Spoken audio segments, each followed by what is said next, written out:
नमस्कार, मी अमोल देशमाने. नमस्कार महाराष्ट्र न्यूजमध्ये आपले स्वागत आहे. आजच्या ठळक बातम्या. सरळ सेवा भरतीमध्ये घोटाळा, माहिती अधिकाऱ्यांकडून मिळाली माहिती, मुख्य आरोपी फरार. नांदेडमध्ये युवकांनी जाळला नवाज शरीफ प्रतिकात्मक पुतळा जाळला.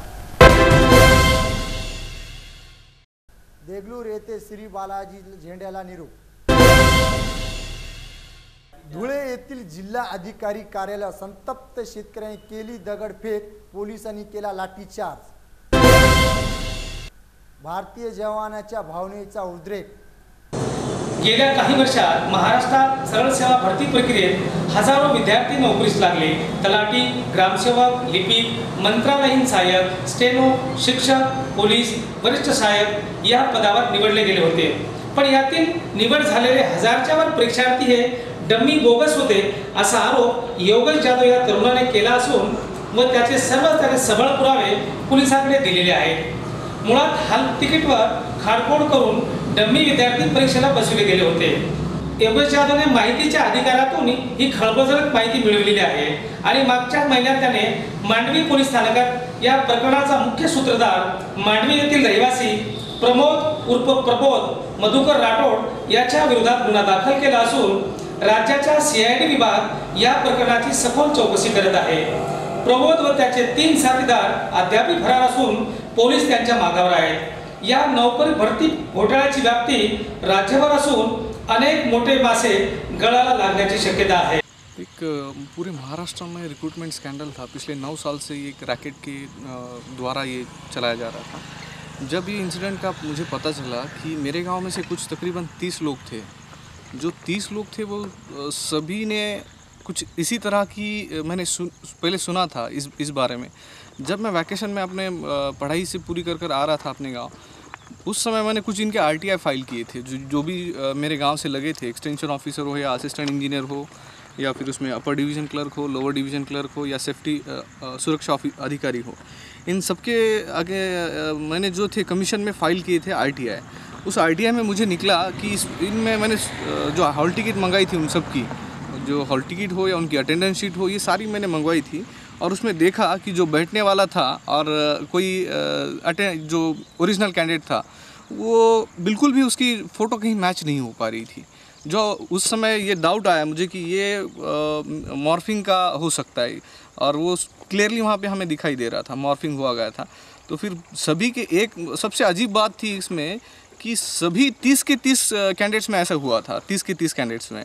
उसके अगेंस्ट फिर मैंने पीएमओ को जो ग्रीवेंस रिड्रेसल था उस पर फाइल किया और पीएमओ की जितनी भी कंप्लेंट्स थी वो सारी अभी ये मंत्रालय में अभी भी स्टक है. उसकी कोई भी कार्रवाई आगे हुई नहीं.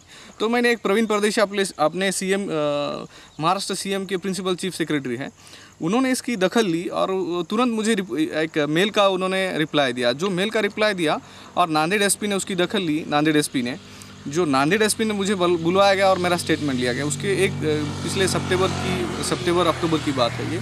वहाँ से ये सिलसिला शुरुआत हुई. तो वहाँ से तकरीबन 1 साल हुआ लेकिन वहाँ पे कुछ हो नहीं रहा था. उसके अगेंस्ट उसके बाद भी कई केसेस ऐसे सामने आए जो जब केसेस फाइल नहीं हो रहे थे, मैं हर बार प्रवीण दीक्षित जी हो या फिर अपने स्वाधीन क्षत्रिय हो या अपने केपी बख्शी हो, इनसे मैंने लगातार हर साल मिलता रहा. जो एक था एसीबी का एंटी करप्शन ब्यूरो का जो एडिशनल डायरेक्टर जनरल थे, उन्होंने अच्छा रिस्पांस दिया. मेरा हौसला बढ़ा. Bureau report. नमस्कार महाराष्ट्र. मांडवी सर के गाव महाराष्ट्र. उरी येथील दहशतवादी हल्ल्याच्या निषेधार्थ आज नांदेडमध्ये युवकांनी पाकिस्तानचे पंतप्रधान नवाज शरीफ यांचा प्रतिकात्मक पुतळा जाळला. प्रतिवर्षाप्रमाणे 150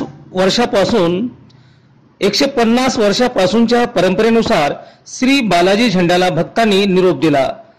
हा झेंडा तेलंगणा राज्यातील तिरुपती देवस्थान येथे नेण्यात येतो. शहरातील पेठेतून भव्य मिरवणूक काढण्यात आली.